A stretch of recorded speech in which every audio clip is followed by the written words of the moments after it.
one morning. But Lord, we do not trust the orbit of the earth. We do not trust the sun rising tomorrow. We trust in you, knowing that your purposes are perfect. Your plan is perfect, and there is nothing that can sway you. Lord, let us be faithful in our dealings. Let us be just in our conduct. Lord, knowing that we serve a good God who rewards the righteous, who watches over. He does not pass by injustice. God, you are righteous and true, and you will be the judge with Jesus sitting on the throne. Lord, let us be found faithful. Let our names be found written in the book. God, as we place our trust in you this morning, I pray that your word speaks to not only our emotions, but our minds, our attitudes, our heart.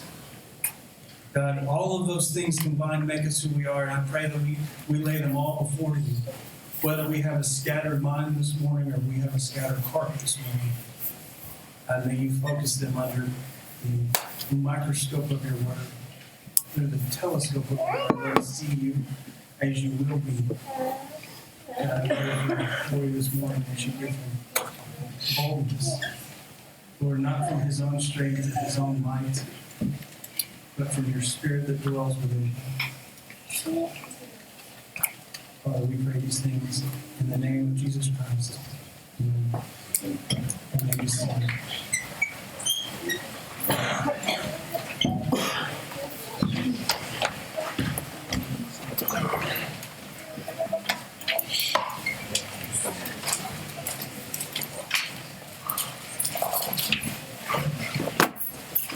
Good morning. Good morning. I think it's me. Is it supposed to be on? It's not working. You can try it, but it's not working.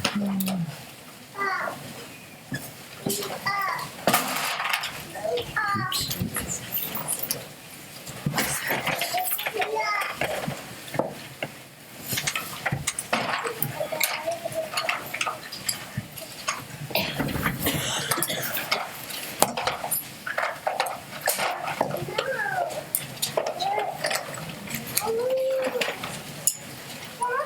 Good morning.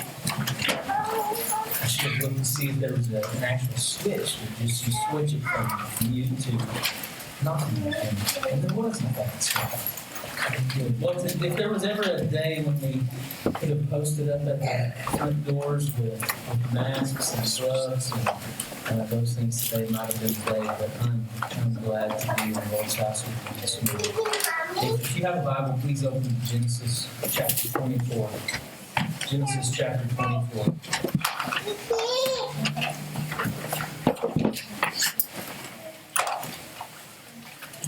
And once you found your place, if you're able, would you stand with me for the reading of God's word?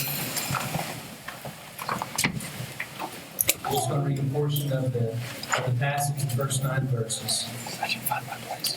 Hear the word of the Lord. Now Abraham was old, well advanced in years, and the Lord had blessed Abraham in all things. And Abraham said to his servant, the oldest of his household, who had charge of all that he had, put your hand under my thigh, that I may make you swear by the Lord, the God of heaven and God of the earth, that you will not take a wife for my son from the daughters of the Canaanites among whom I dwell, but will go to my country and to my kindred, and take a wife for my son Isaac. The servant said to him, perhaps the woman may not be willing to follow me to this land. Must I then take your son back to the land from which you came? Abraham said to him, see to it that you do not take my son back there. The Lord, the God of heaven, who took me from my father's house and from the land of my kindred, and who spoke to me and swore to me, to your offspring I will give this land. He will send his angel before you, and you shall take a wife for my son from there. But if the woman is not willing to follow you, then you will be free from this oath of mine. Only you must not take my son back there. So the servant put his hand under the thigh of Abraham's master and swore to him concerning this matter. This is the word of the Lord. Let's pray. God, we come to you again. God, we have your word open before us. And I pray that your Spirit will speak to us. Will reveal your truth to us, make it clear to us, apply your word to our hearts and lives. And through it, God, I pray that we will be built up and edified, equipped, and strengthened to follow you more faithfully, to trust you, and to glorify your name in every aspect of our lives. I ask this all in Jesus' good and strong name. Amen.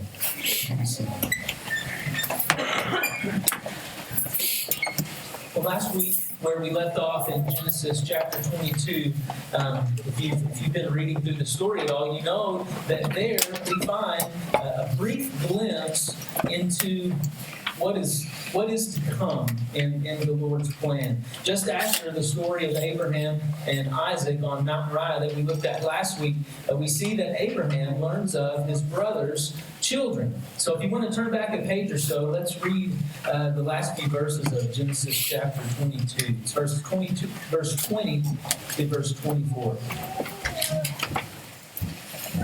It says, "Now after these things it was told to Abraham, Behold, Milcah also has borne children to your brother Nahor, Uz his firstborn, Buz his brother, Kemuel the father of Abraham, Hesed, Hazo, Pildash, Jidlaph, and Bethuel. Bethuel fathered Rebekah. These eight Milcah bore to Nahor, Abraham's brother. Moreover, his concubine, whose name was Ramah, bore Tabah, Gaham, Tahash, and Makkah."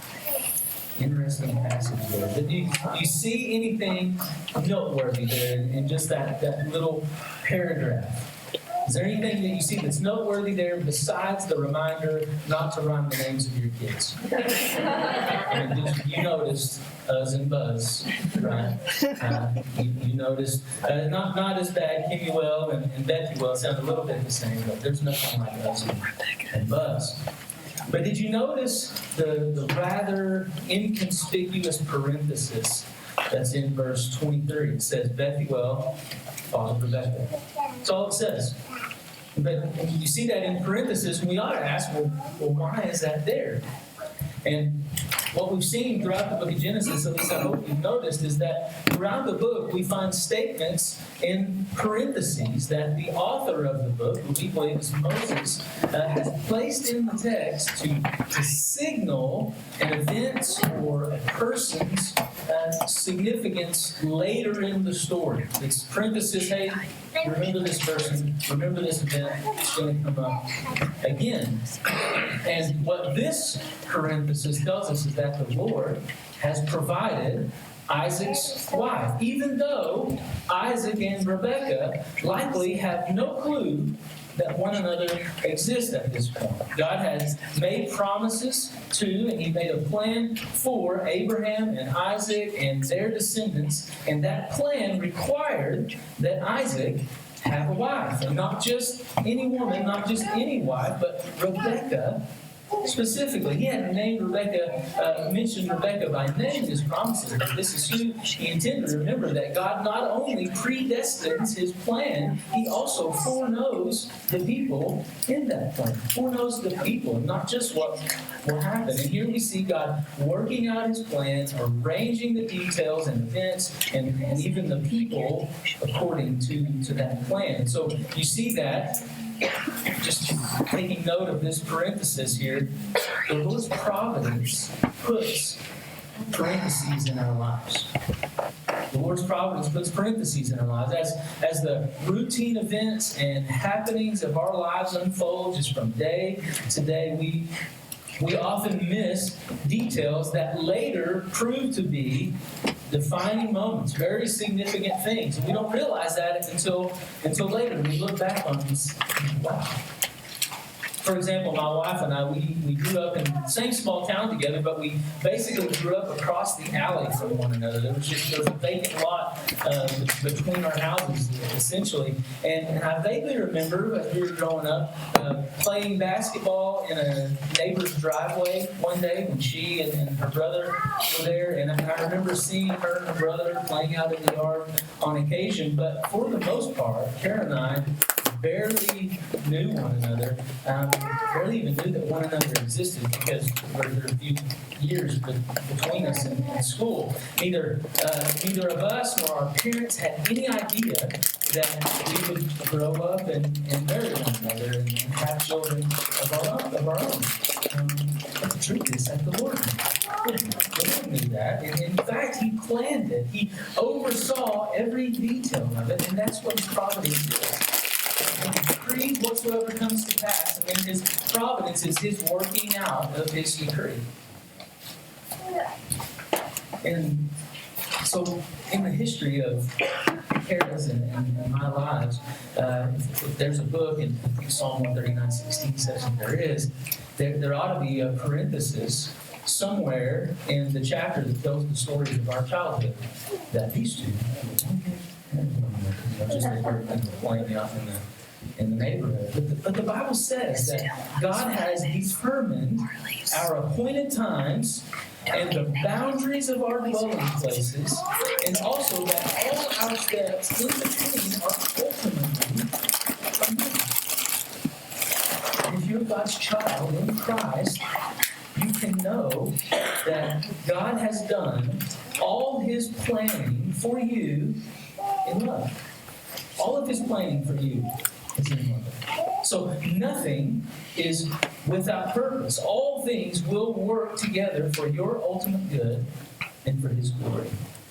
And so if you're a note taker, main point for our message this morning is that the steadfast love of the Lord unfolds His providence in our favor.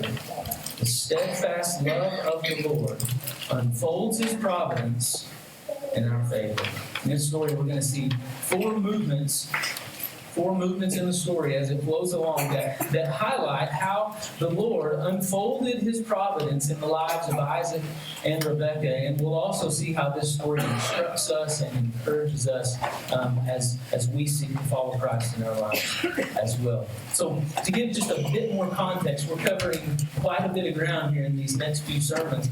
But we see another important parenthesis in Genesis chapter 23. And in this chapter, we read of the death of Abraham's wife, Sarah, and we see again we're reintroduced to the theme of the yet unpossessed promised land. Abraham's in the promised land, but he's not possessed it yet. It's not his descendants yet. So we read in chapter 23, verse 2, it says, "And Sarah died at Kiriath Arba," that is Hebron, in the land of Canaan.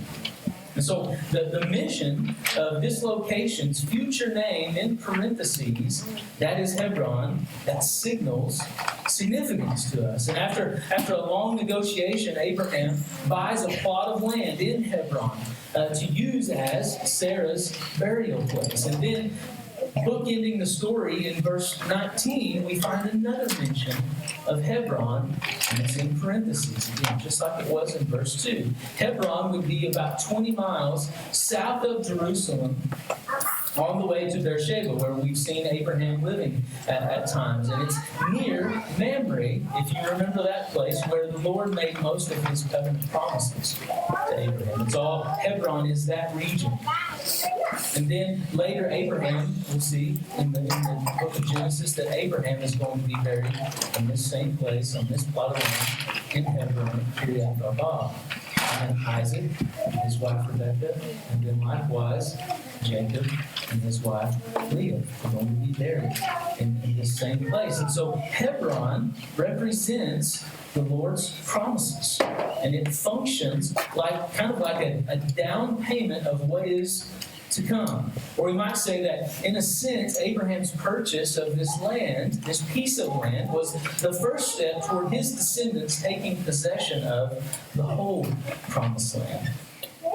And so now we move on to chapter 24, and there we see that the loss of one covenant wife and mother leads to the arrival of another. And in the story of her arrival, of Rebecca's arrival, we see the love of the Lord unfold, the parentheses of his providence. And so the first movement that unfolds is, I'm going to call it the trust of a solemn assignment. The trust of a solemn assignment. So we see in verse 1 of chapter 24 again, we'll read it says, "Now Abraham was old." And we know in the book of Genesis that could mean 120, or it could mean 900 or something. But he's probably around 140 years old at this point. So Abraham was old, well advanced in years, and the Lord had blessed Abraham in all things. But something remains undone that Abraham must take care of. He wants to see to it before he passes on and goes to be with the Lord. And that thing is that Isaac still has no wife. And according to Genesis chapter 25, verse 20, he's already 40 years old at this point. It tells us there in Genesis 25 that when he was 40, he married Rebekah. So Abraham is going to send his servant, it says the oldest of his household, to find his son a bride. And this servant, if you remember back to chapter 15, it might be Eleazar of Damascus, but we really can't be sure. There, Abraham goes to the Lord and he says, "Is Eleazar the oldest of my household, my servant, to be the heir of all that you've given me?" And the Lord says, "No, it will not be Eleazar. It will be someone, it will be your own physical offspring." But in the story, it doesn't tell us whether this is Eleazar. Throughout the whole story, he's simply called the servant. And the servant himself only refers to himself as Abraham's servant. He doesn't introduce himself by his name, and the story never tells us his name. What's important to Abraham about this man, this servant of his, is that he has total confidence in him, which we know not only because of the task that he gives him, but also because verse 2 says that he had charge of all that Abraham had. And Abraham, had a lot at this point. And it's clear that what's uppermost in this man, this servant's mind, is his relationship, his loyalty to Abraham and to Abraham's God, who is his God as well. So while Abraham trusts his servant fully, he calls on his servant to swear an oath, not only that he will find a wife for Isaac, but also that he will not take a wife for his son from the daughters of the Canaanites. I had a friend in seminary that he and another guy, we'd be in the gym sometimes at the same time in the afternoon, and they were both single, and they would joke with one another about staying away from those Canaanite girls. And so when I read this story, that brought that back to my mind. But it's not to take a wife for Isaac from the daughters of the Canaanites. And this is likely why Isaac is 40 years old and still unmarried. I mean, if you think about it, Abraham has forbidden him to marry a Canaanite girl. And there are no other girls who are worshiping Yahweh in the land of Canaan at this time. And so that's probably why he's still 40 and not married. Remember, the Canaanites worship false gods. And if you're familiar with the Bible, you know that God commands his people to only marry those who worship him alone. They worship false gods, and they don't just worship false gods. We find out later in the Bible that many of these false gods that the Canaanites worship, they sacrifice their children to those gods. And they do many other horrendous things, in addition to the fact that just the terrible sin of rejecting the one true God.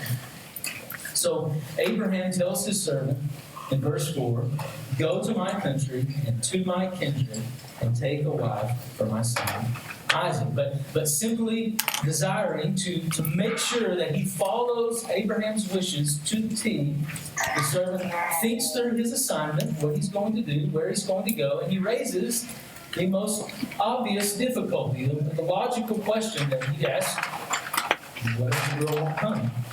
What if I find the right girl? And what if she won't come? What if she refuses to leave her family and her homeland? He wants to know what the priority is. Is the priority that Isaac marry? Or must she also come to live with him in the land of Canaan? In other words, what if she's willing to marry Isaac, but unwilling to move to Canaan? Could Isaac then move back there to where Abraham had come from? But Abraham insists, first, that Isaac remain in Canaan, the land of promise, and then two, that Isaac's wife must also come from Abraham's former homeland and live with Isaac in the promised land of Canaan. So look at verse 6. Abraham says, "See to it," or it can be translated, "take care," or even "beware that you do not take my son that day." The use of the word "take" is kind of interesting here.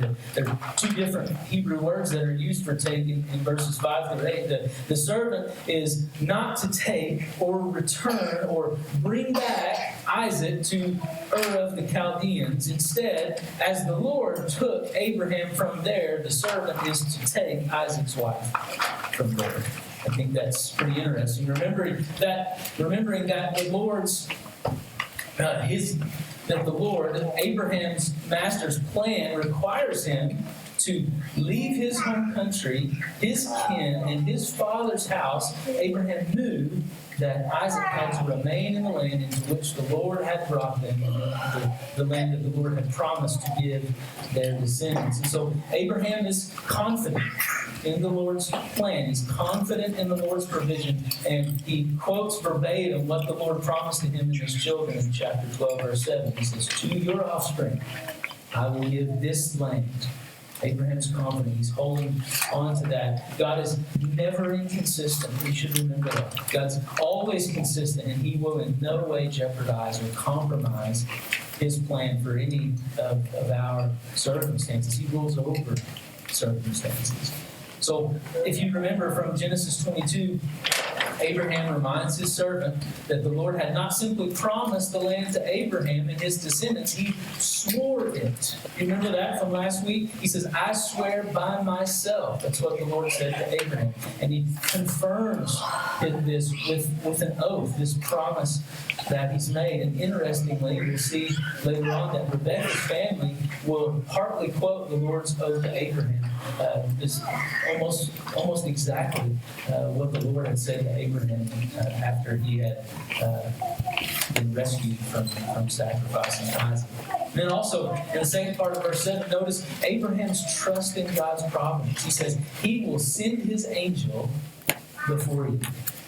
I don't know if you've ever told anyone that. Go and do this, and the Lord will send his angel before you. That's a pretty confident thing to say, but why was Abraham so confident that the Lord would send his angel to ensure the results of his servant's assignment?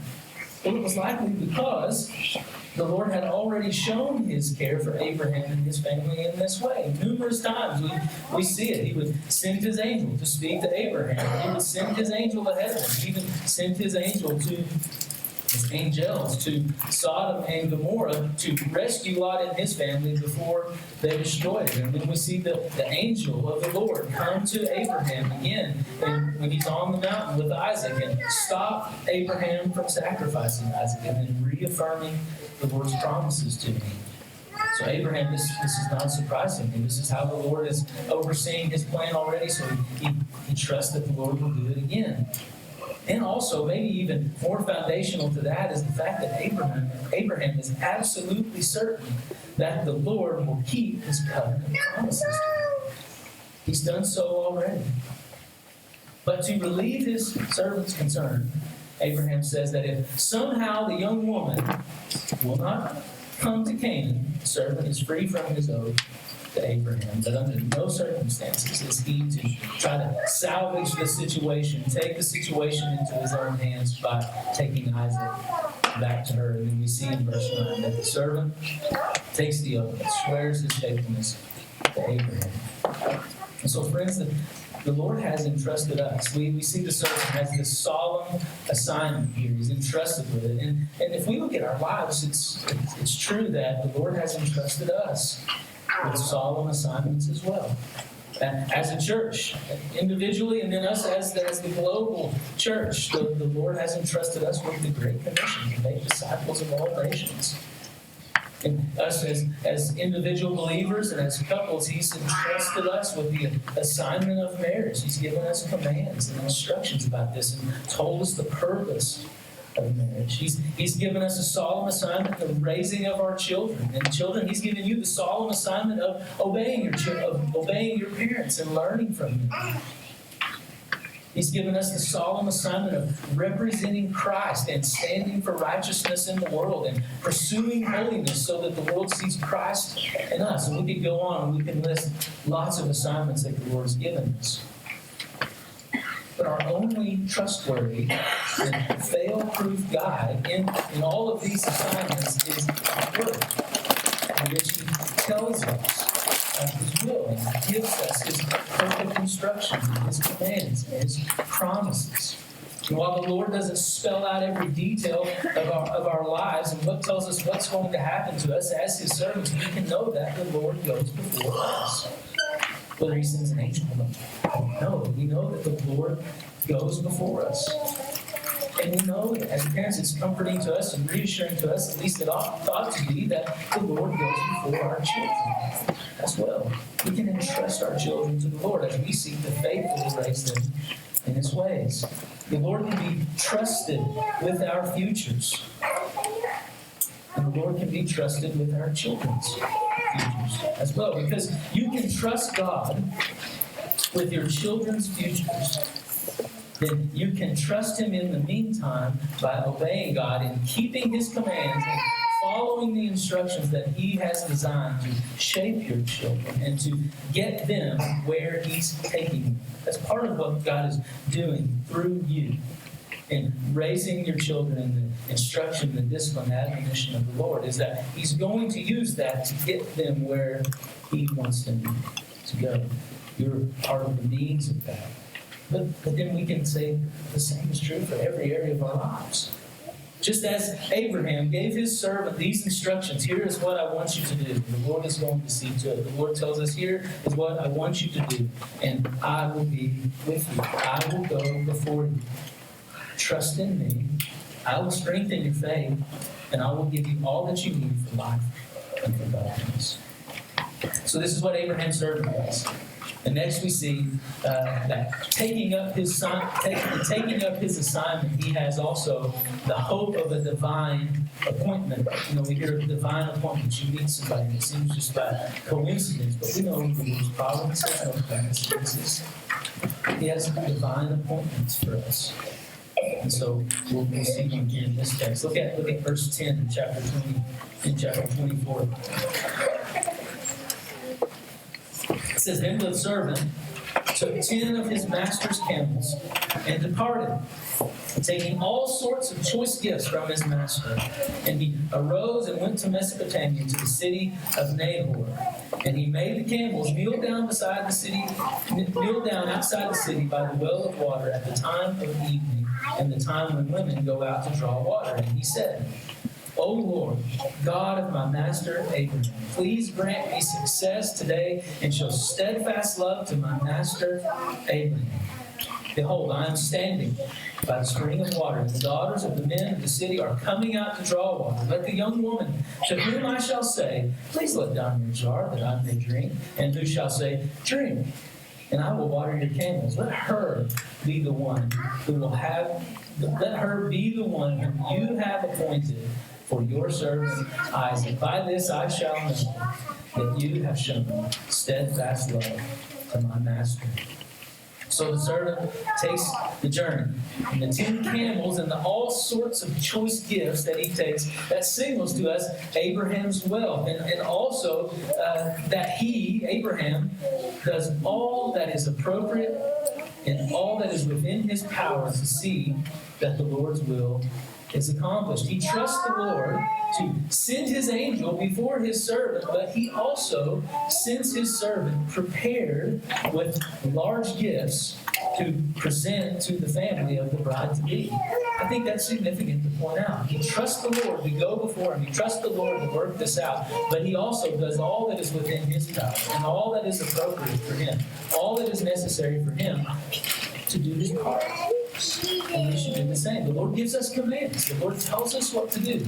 And we trust the Lord with the details to work out the results. But our job is to do what's in our power. And our job is to do what the Lord expects of us. And so we see Abraham's servant. He does likewise. Likewise, from what Abraham did. He doesn't just go aimlessly to Mesopotamia, it's rather a big place. But instead, he goes to the city of Nahor, Abraham's brother. And also notice how he wastes no time. He gets there, he wisely plans his approach. So just think about it. Where does he make his camels kneel? It says, outside the city, by the well of water. And next, when does he make his camels kneel by the well of water? It says, at the time of evening, the time when the women go out to draw water. And then, why doesn't the servant go ahead and water the camels after their long journey? Well, even though they're all, not just the camels, Abraham's servant and the men who are with him, they're all tired, they're all thirsty. He thoughtfully uses the occasion as an opportunity to, you might say, scout for a potential bride for Isaac. So I don't think he's so much demanding a sign with this prayer as he is devising a kind of test for the young woman, which we'll see spelled out in just a moment. But it's also worth noticing that though they all are tired and in need of refreshment, the servant nevertheless resolves to attend to his master's needs before his own. The servant's thirsty too. He could have gotten a drink of water himself and then taken another drink from the ways before she comes. And we see him do the same thing in verse 33. He puts his master's needs, his master's business before his own needs and desires. And if this is Eleazar of Damascus, then his loyalty is all the more admirable. Not only is he faithfully serving his master Abraham, but also Isaac, the covenant son who displaced him as the heir of all that belongs to Abraham. If Isaac had not come Eleazar, if this is Eleazar, he would have gotten everything that was to go to Isaac. He would have gotten it all himself. It would have been easy for a root of bitterness to spring up in his heart. He kind of reminds us of John the Baptist when some men came and told John the Baptist that everyone was now going to Jesus and that Jesus was now baptizing more people than him. Listen to what John says in John 3:28-30. There used to be a pride. He says, "You yourselves bear me witness that I said, I am not the Christ, but I have been sent before him. The one who has the bride is the bridegroom, the friend of the bridegroom, who stands and hears him rejoices greatly at the bridegroom's voice. Therefore, this joy of mine is now complete. He must increase, but I must decrease." You see a very similar thing in the servant here in this story. Likewise, Abraham's servant takes joy in decreasing so that Isaac might increase. And like Abraham, the servant, he trusts the Lord, trusts that the Lord has sent the angel before him, but he is also diligent to do himself all that is necessary and all that is within his power to see the Lord's will accomplished, and he should do likewise. But he sees that there is one more thing more necessary than all of his preparation, and it's that he prays. He prays. Notice how he addresses God. "O Lord God of my master Abraham." Calls out to God by his covenant name. This servant is a member of the covenant of Abraham. He's been circumcised too, along with him. And notice what he asks God to do. He says, "Please grant me success," or more literally, make it happen in front of me, or cause it to happen for me. He's relying on God's sovereign hand to make happen what it is that God has designed. This phrase is, in its particular verb tense, insists upon God's divine providence. The servant's continual insistence and emphasis on God acting tells us that this is the key idea of the whole story. We'll see it come up again and again. The language of God appointing and God prospering, in the sense of causing to happen what He wants to happen, causing blessing His efforts of the servant so that His plan is fulfilled. So the servant acknowledges God's providential and exhaustively meticulous sovereign rule over all things when he asks the Lord to do this.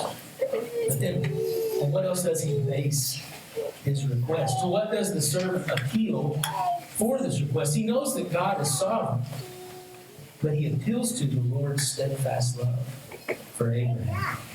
Look at what he says in there. He says, please grant me success today and show steadfast love to my master Abraham. It's difficult to imagine, really, a more powerful way to ground a prayer than to appeal to the steadfast love of the Lord.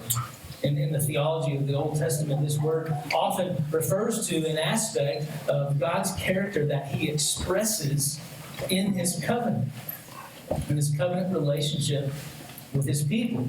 It is His steadfast, loyal love, the love He pledges to His people, and the love that His holy character necessitates because He has entered into covenant with them. Psalm 136 uses this word 26 times to call the Lord's people to give Him thanks because His steadfast, His loyal love endures forever. God's people can count on His steadfast love because He is faithful and never changes. Brothers and sisters, this is why we must learn theology, and this is why we must teach theology, so that we will not only understand who God is and what He is like, but also how we should pray and how we should expect Him to answer and work on our behalf. Our sovereign, steadfastly loving God is in the heavens, and He does all that He pleases. And He works in our favor and unfolds His providence for us. So knowing all this, the servant then prays very specifically. Did you notice what he tells? He tells the Lord what he's going to do, and then he asks the Lord to do something in light of it. Though the Lord already knows full well, the servant recounts his circumstances. He says, I'm standing by the spring of water, and the daughters of men of the city are coming out to draw water. You've probably done this before. You've been in a situation that's put pressure on you. It's like, Lord, I'm here. I'm in this situation. This is what's going on. The Lord knows. He already knows. But the servant recounts this to the Lord anyway. He says he's standing by the spring of water. The daughters of the men of the city are coming out to draw water. He says, here I am, Lord, and as I am before you, an opportunity is before me. We see David and Asaph do this again and again in the Psalms, and we should do this as well as we're praying to the Lord. I've often found that just telling the Lord out loud all that is going on, when I do that, He often ministers to me with wisdom or with insight or with comfort or with courage or conviction, even in the moment as I just tell Him what's going on. So then the servant asks the Lord for something very specific. Very specific. He's going to devise a test. We might call it a sign. This is how he's going to know. But we see in verse 14, he tells him what he's going to do. He says, let the young woman to whom I shall say, please let down your jar that I may drink. And who shall say, drink, and I will water your camels. Let her be the one whom you have appointed for your servant Isaac. He says, by this I shall know that you have shown steadfast love to my master. So, why would the servant do this? Why would he say, here's what I'm going to do, and God, here's what I would like you to do? Well, as I said, I think it's a test. As a loyal servant, he desires the very best for the son of his master. So trusting that the angel has gone before him, he essentially asks the Lord that the first young woman who comes might not only show him kindness, but go above and beyond and generosity. And notice that he is only going to ask her to give him a drink. He's not going to ask her to water the camels. He's only asking that she give him a drink. And what else in short order for the servant, as he's seeking to find a good wife for Isaac, what else in short order could signal that a young woman would be a good suitor, a good prospect to marry the covenant son? What would be a better sign than generous hospitality to a weary traveler?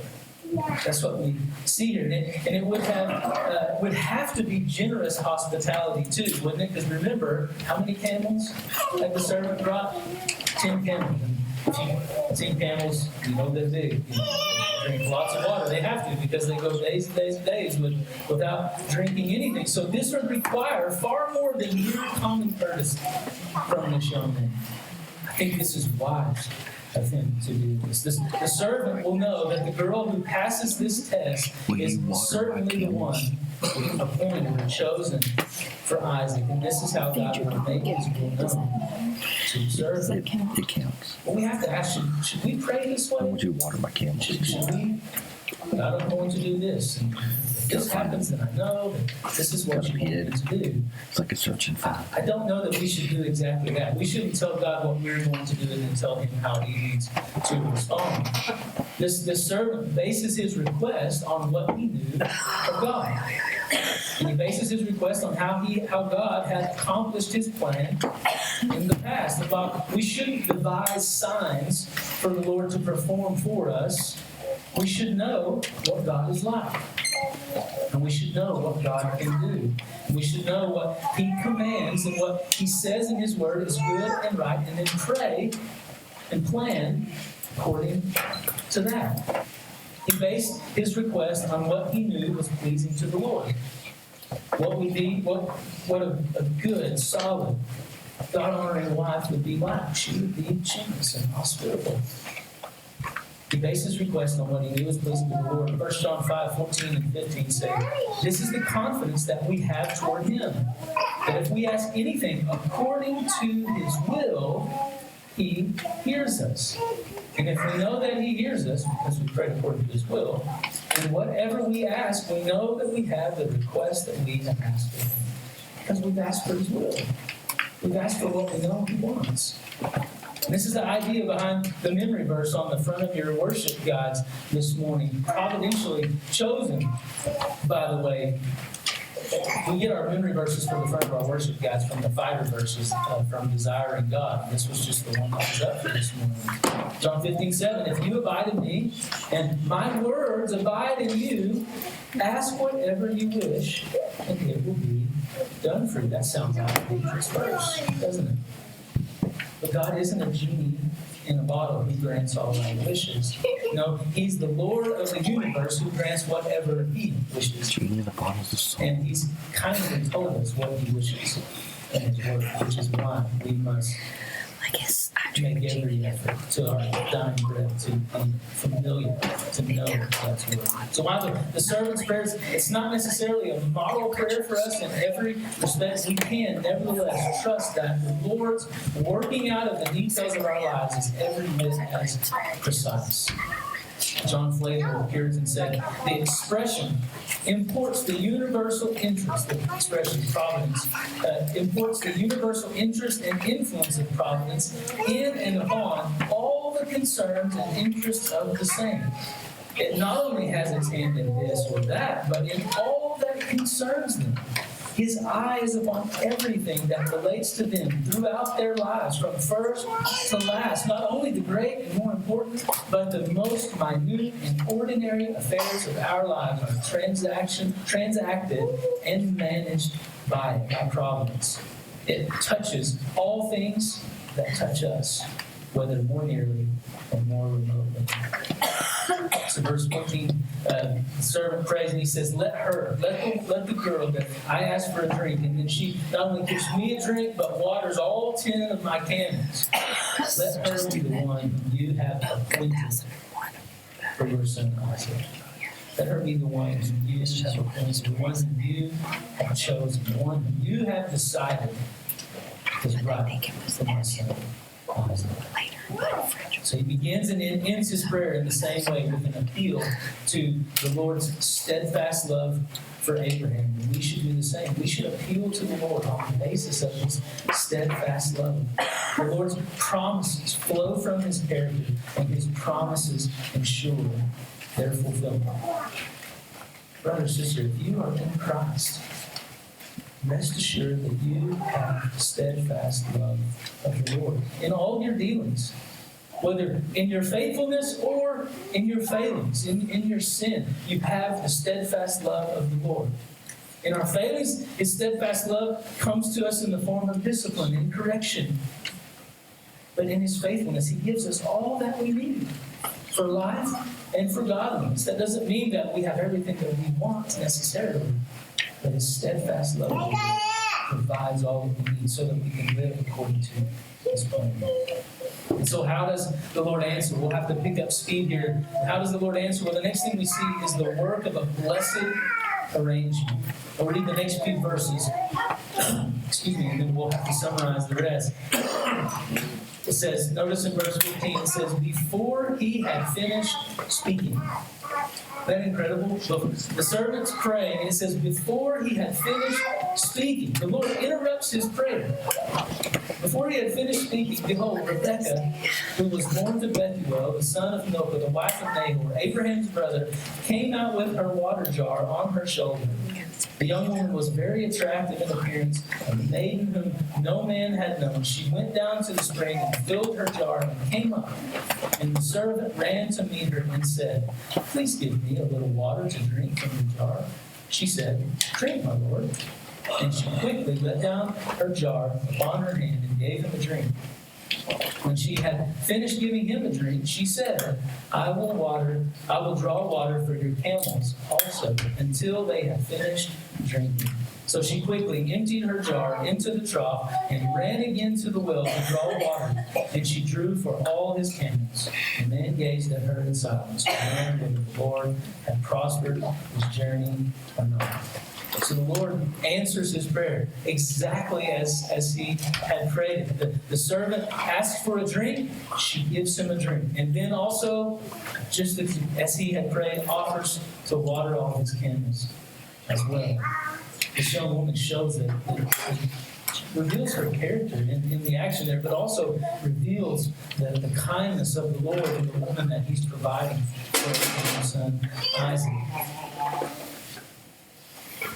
She goes on, we see in the next verses, she identifies herself when it says, when the camels had finished drinking, the man took a gold ring weighed a half a shekel and 2 bracelets for her arms weighing 10 gold shekels, and he asks her who she is, and then she tells him.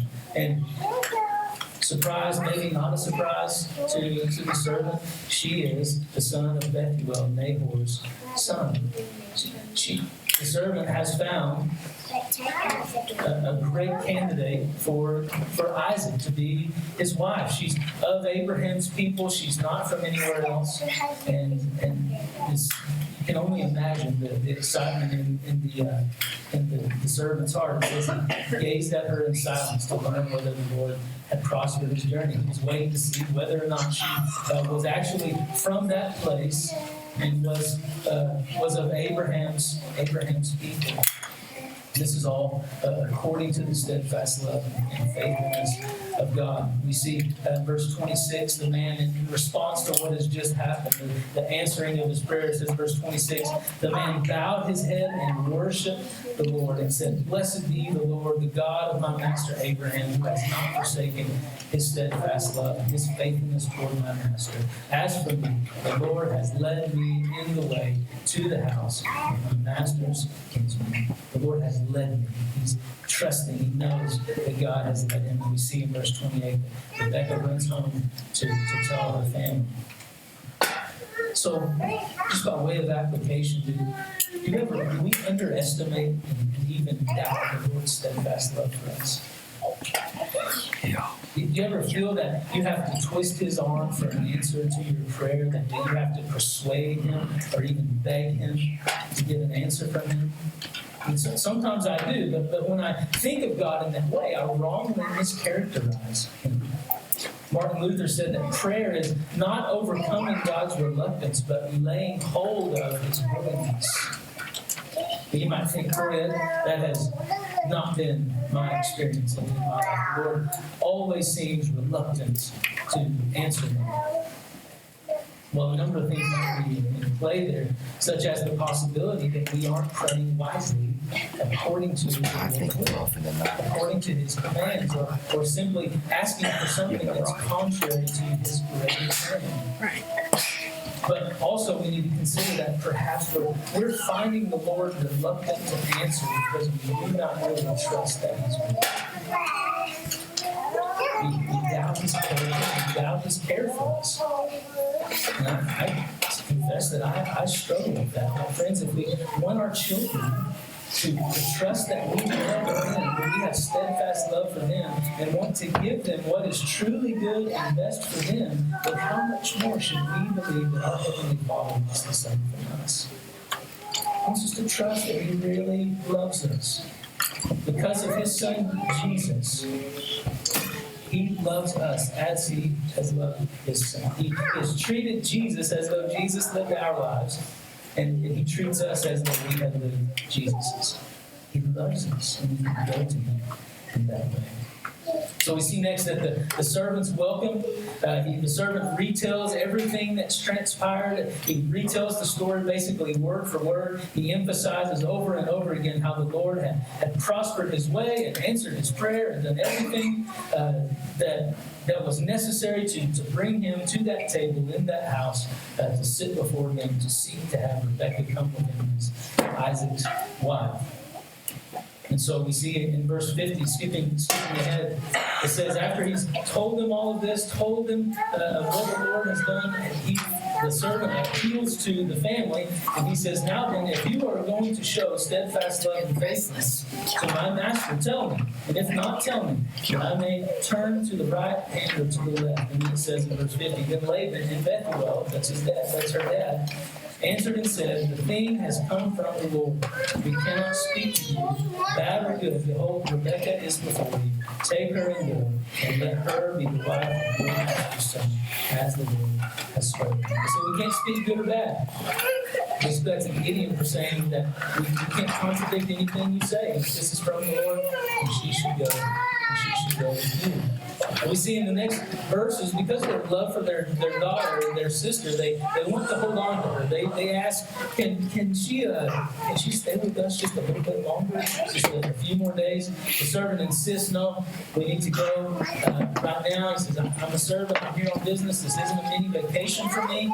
I'm here on business, and my master's waiting. He doesn't want to delay his master any longer than necessary. And so they ask Rebekah. She says, I'll go.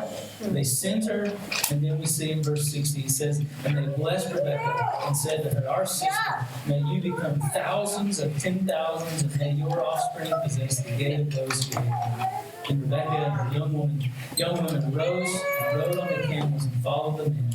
Thus the servant took Rebekah and went his way. We don't know if they knew the promises that the Lord had made to Abraham, but they basically give the same blessing on Rebekah that the Lord had given to Abraham. It's interesting, the word for 10,000 in Hebrew is rebabah. And so it's like as they're saying, may Rebekah become rebabah. She's probably glad that her name stays Rebekah. But it's a wonderful thing to see here, this faith in the Lord. So I love the ending of this story. The Lord's providence finally unfolds with the joy of faithful accomplishment. The joy of faithful accomplishment. The next verses, they briefly tell us what happens when the servant returns home with Rebekah. We see in verse 63, I see in verse 63, interestingly, what do we find Isaac doing there? They're traveling, they're coming on some camels. In verse 63, what does it say Isaac's doing? It says, Isaac went out to meditate in the field toward evening, and he lifted up his eyes and saw, and behold, there were camels coming. He's out in the field, he's praying. And how fitting is it that the Lord would bring Rebekah to the servant while the servant is praying, and then again bring Rebekah to Isaac while he's praying. I think that's instructive to us as well. Perhaps he too was considering and praying for God's will in his future. He's 40 years old. He's ready to marry the woman that God has for him.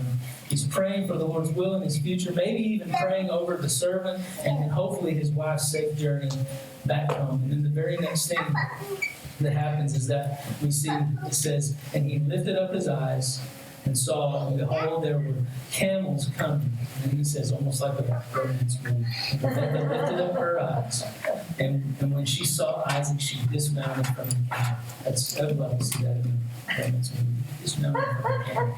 But he's praying, he lifts up his eyes and sees them coming, and she lifts up her eyes and sees Isaac. She asks, who is that? The servant says, that's my master. And she dismounts from the camel. She covers her head, covers her face. And the servant goes and tells Isaac everything that's happened. It says in verse 67, and Isaac brought her into the tent of Sarah his mother and took Rebekah, and she became his wife, and he loved her. So Isaac was comforted after his mother's death. So actually, it's a pretty beautiful story, really. And praise God for this godly servant.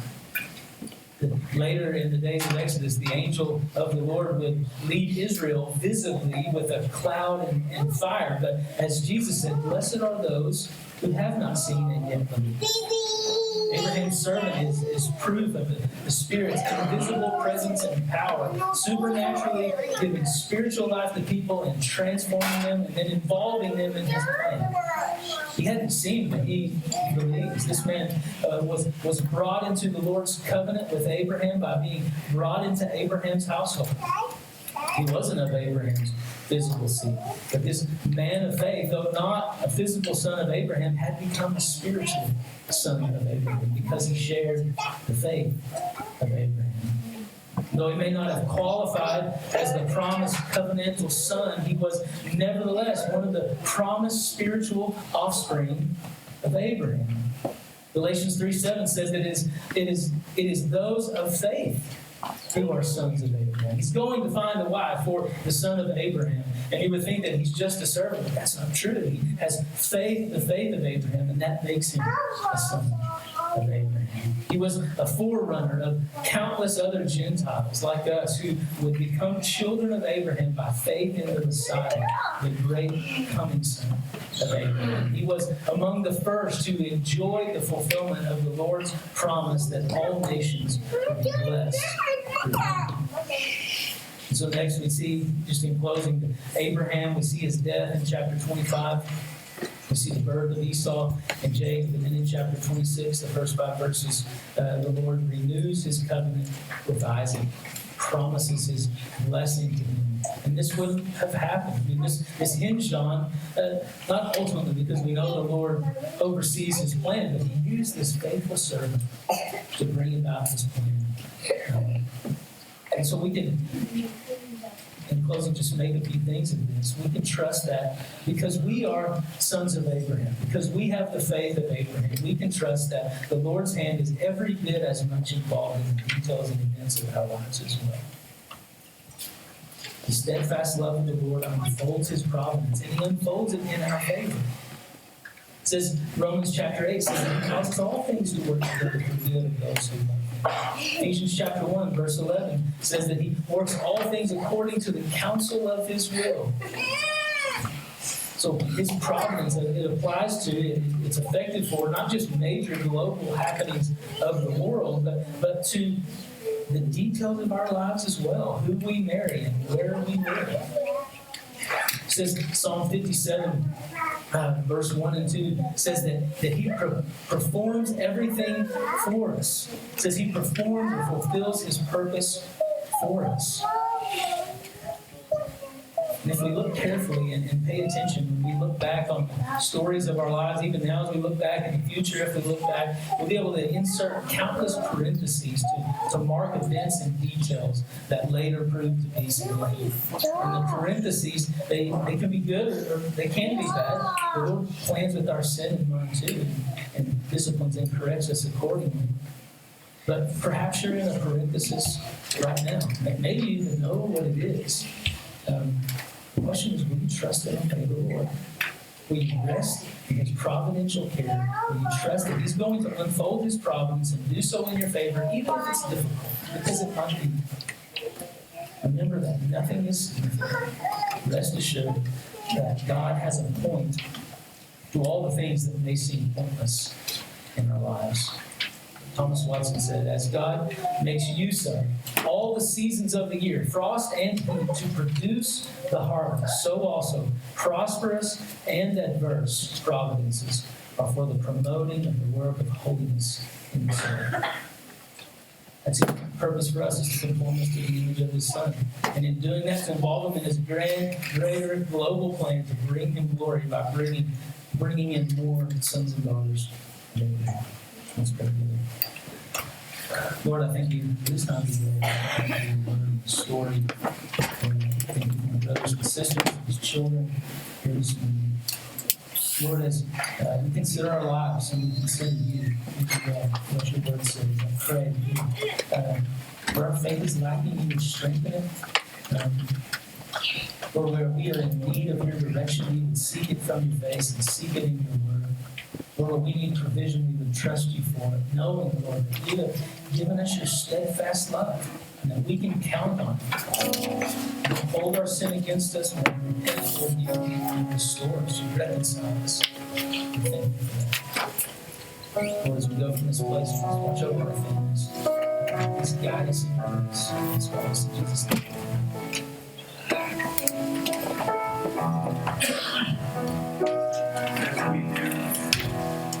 This time we asked that this be a time of giving and receiving care.